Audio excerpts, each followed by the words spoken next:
Te adelantábamos que íbamos a hablar con el doctor Claudio Santamaría en la columna El Faro de la Salud y ahí estamos enganchados para charlar como todas las semanas con él. Claudio, buen día. Maximiliano, Josefina, Julio, Omar, todo el equipo del Arranque te saludan. ¿Cómo estás? ¿Cómo les va? ¿Cómo te va, Maxi? Buen día, buen día. Gracias por estar. Siempre es un placer charlar contigo. Y vamos a empezar con una buena noticia. La verdad que cuando lo leía, me pareció que hay que describir un poco esto, sin generar falsas expectativas, pero sí contarle a la gente qué es esto de las vacunas personalizadas contra el cáncer. Mira, se viene trabajando hace más de 10 años contra las vacunas contra el cáncer y la pandemia ha hecho que el COVID se desarrolló. Antes se tardaba de 10 a 15 años en hacer una vacuna. Con el COVID, en un año, 6 meses, pudimos hacer una vacuna y combatir el COVID.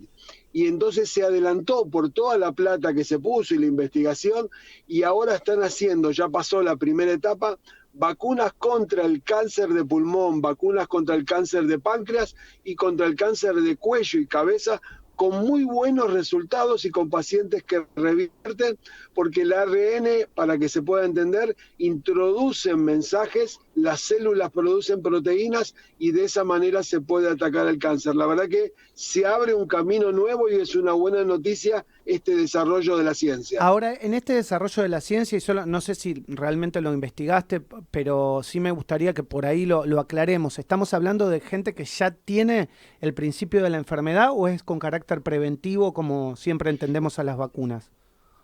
No, se saca una biopsia del paciente que tiene cáncer, se estudia qué cáncer tiene, de esa manera le podemos hacer, en 3 semanas se puede preparar una vacuna específica para ese paciente y de esa manera hay un grupo de pacientes, de 10 pacientes que se aplicaron específicamente, 2 se curaron totalmente, 6 revirtieron la enfermedad y solo en 2 no resultó. Si bien es un grupo pequeño, la verdad que es una gran noticia y se puede hacer para pacientes de cáncer. Qué buena noticia.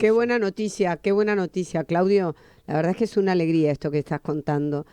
Mira, yo te cambio un poquito de tema y te pongo en otro que sí está preocupando, que es el aumento de las enfermedades respiratorias. Contanos un poquito qué está pasando con esto.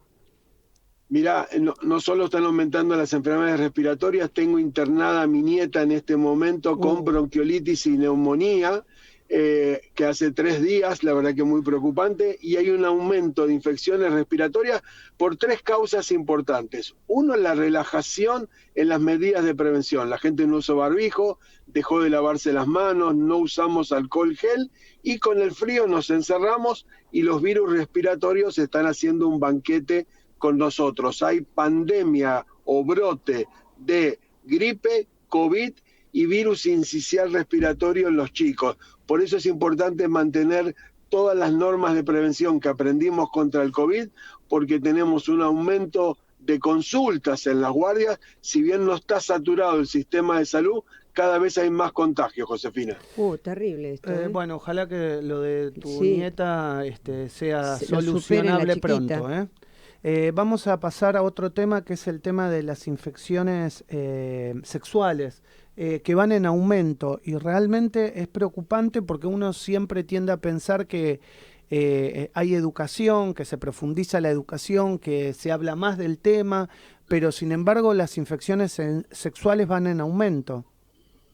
Sí, mira, se está desarrollando en Estados Unidos la Conferencia Mundial de Enfermedades de Transmisión Sexual, organizada por la Organización Mundial de la Salud, y da un dato, Maxi, muy preocupante. Hay más de 1 millón de infecciones diarias en el mundo de transmisión sexual, porque la gente no usa el preservativo. Y lo que están viendo también los científicos, que muchas enfermedades que podíamos combatir, como la gonorrea, la sífilis, a mucha gente le falta el tratamiento, el diagnóstico, y se van contagiando. Y hay muchas que se podían prevenir, como el herpes, el papiloma, que tienen vacunas, y en países como el nuestro, que son de bajos recursos, la verdad que no paran de aumentar. Por eso alerta de la Organización Mundial de la Salud, para cuidarse de estas enfermedades que son importantes, la pasión, pero que no nos anule la razón. Es re importante esto que estás diciendo, porque viste que sobre todo afuera, no tanto en Argentina, pero se está tomando una pastilla que se llama el PrEP, no sé si la conoces, que evita justamente, y la toman todos los días muchas personas, para evitar el contagio por HIV, pero es solamente HIV, después te podés contagiar otras enfermedades sexuales.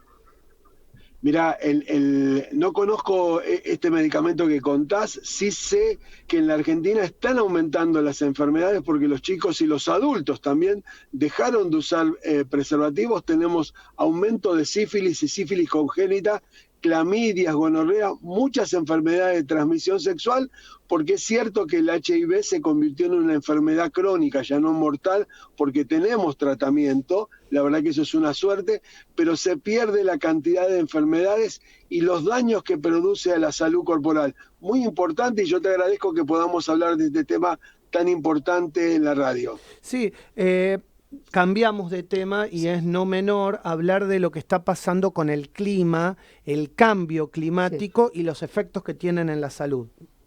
Sí, ya nos venía adelantando.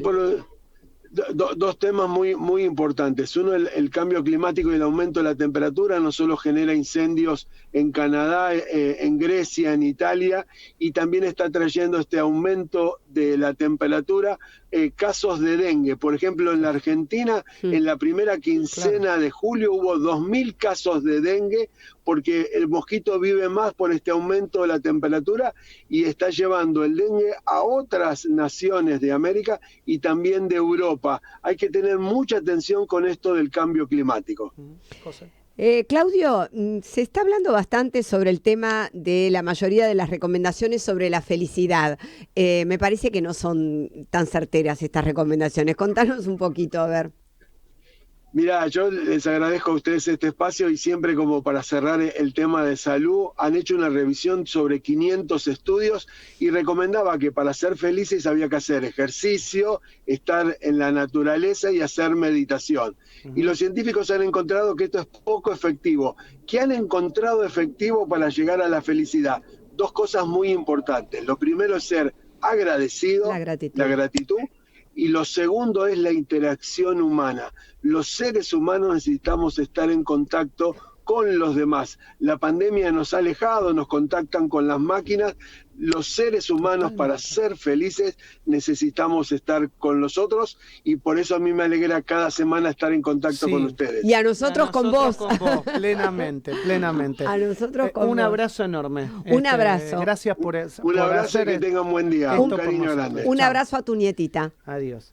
Claudio Santamaría, en la columna El Faro de la Salud. Viste, sin haberlo pensado, lo que venimos diciendo en estas columnas, ¿no? En momentos difíciles, sobre todo hablando de economía en la Argentina, la empatía. Y los vínculos. Los vínculos.